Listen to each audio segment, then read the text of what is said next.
Well, I have a question maybe that's a bit more specific Yeah. about what I'm talking about. I've been through this relationship where when it goes well, because I've heard you say, the typical girl needs security, guy needs more freedom. Everyone wants freedom. Yeah. And all of you want security. You're just looking for it in all the wrong places. That security that you seek is the same thing as that freedom that you seek. It's alignment. It's control of how you feel. And no one is ever going to feel in control of how they feel as long as it matters to them what somebody else is doing. In other words, you got to let go of their attention on you and give your undivided attention to the relationship between you and your own inner being, and then you've got it. But when I get back to my relationship with my own inner being and I feel good and I feel whole and I feel like everything's working out. All right, so just stay there for a minute before you go to "and then." Let's just milk that a little more. In other words, practice that vibration. What'd you say? I feel whole. Yeah. I feel good. I feel calm, frisky, clarity. I feel interested. I feel fun. Yeah.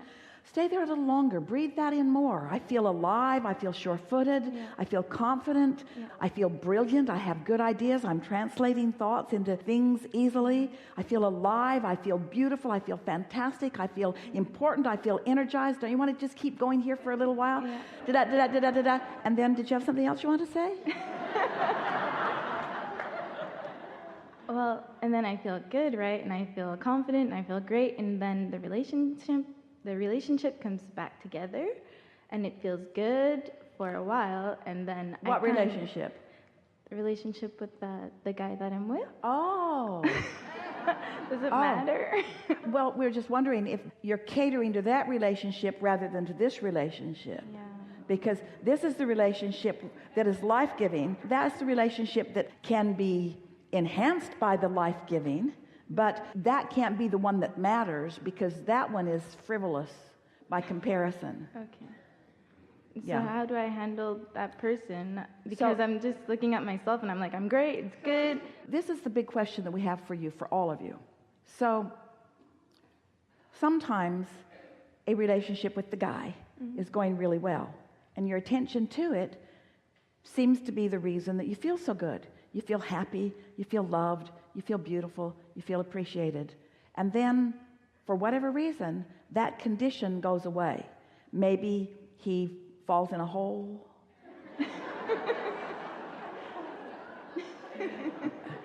Maybe he turns his attention away from you.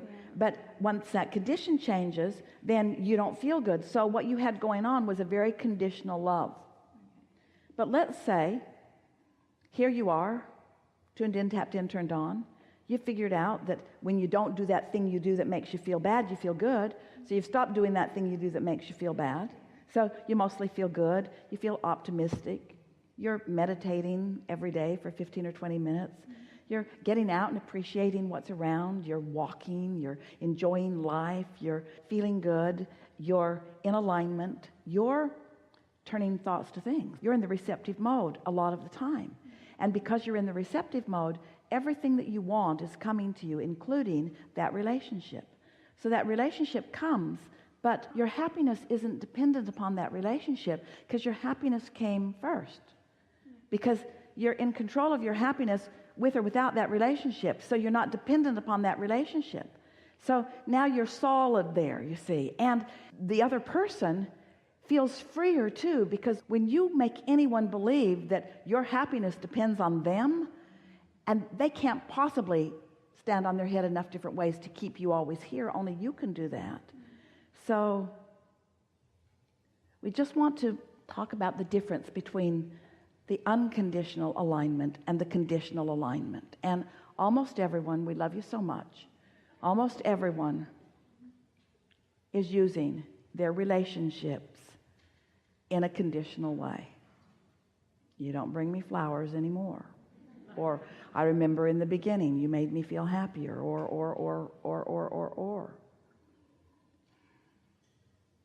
Wouldn't you really like it if you were in a relationship with someone who was tuned in, tapped in, turned on just because they meant to be, and they weren't holding you responsible for the way they feel? Wouldn't it just be really nice to be with someone like that? But you got to be careful, because that's a sort of condition. In other words, we don't want you to need them to always be happy in order for you to be happy. We want you to figure out how to be happy. We want you to be able to say to anyone, I feel good and you're not the reason. That's important. I feel so good and you're not the reason. But usually what you say is, oh, you make me so happy, which means better keep it up. You make me so happy when you take me out to dinner, and you make me so happy when you spend all this money on me, and you make me so happy when you're where I want you to be, when I want you to be there.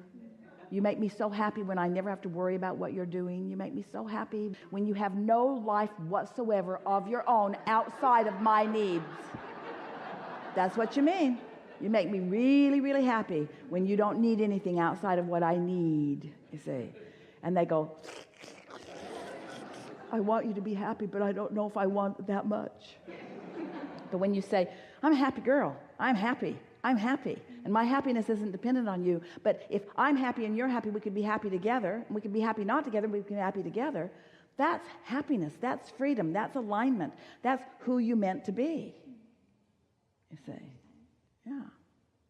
Thank you. When you were born, you were not born with your mate. Oh, look, I just gave birth to the cutest little couple.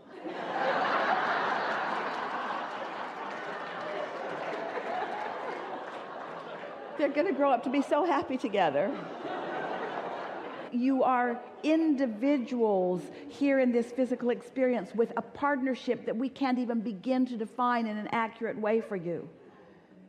Everyone who you've ever known, everyone who you've ever revered, everyone you've ever felt interested in, as they reemerge into non-physical, and even before, because their inner beings are also interested in you, are focused with you here and now. You have a backup system that is the reason for your happiness.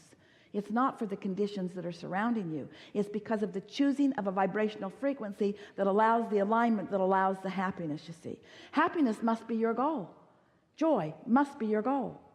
This triad of intentions that you were born with, of freedom and growth and joy, all equally balanced and all equally important and all equally practiced and all equally accomplished. You're so free you can choose bondage. You're so free that you can choose not to feel free. That's freedom. You're so free that you can choose to be free or not to be free.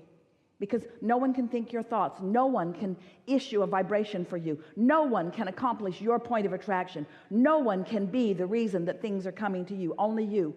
That's freedom. That's utter, unequivocal, always constant, steady, never-ending freedom. Freedom, the basis of your experience. And expansion, because as you stand, you cannot be in this physical experience with whatever degree of awareness that you have without knowing what you don't want and launching rockets of what you do want. And every time that happens, which is all day, every day, you are expanding. So the expansion or growth is inevitable. You can't shut it down no matter what.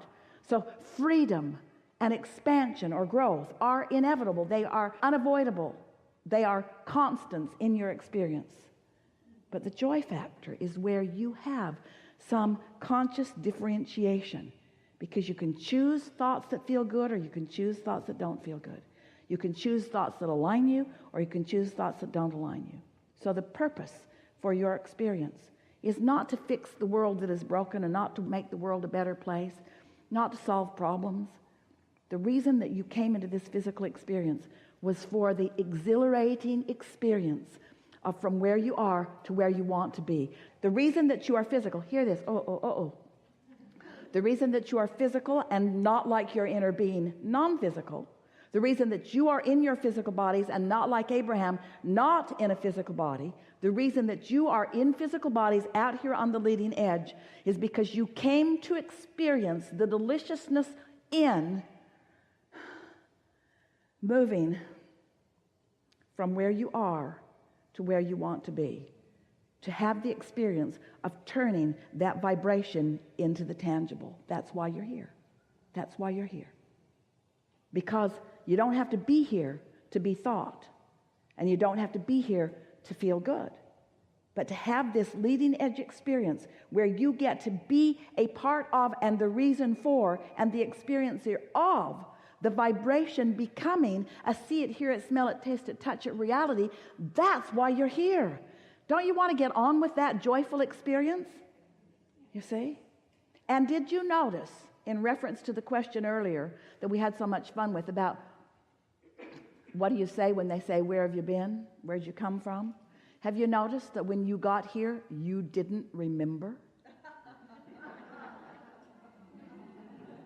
Worth thinking about.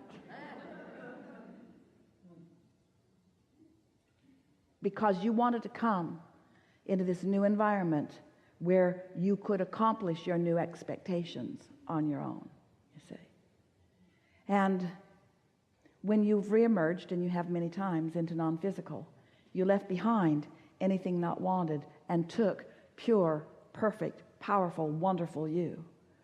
And it's from that vantage point that you have come again. That's the cycle. And what's it for? Why? What's the why of it?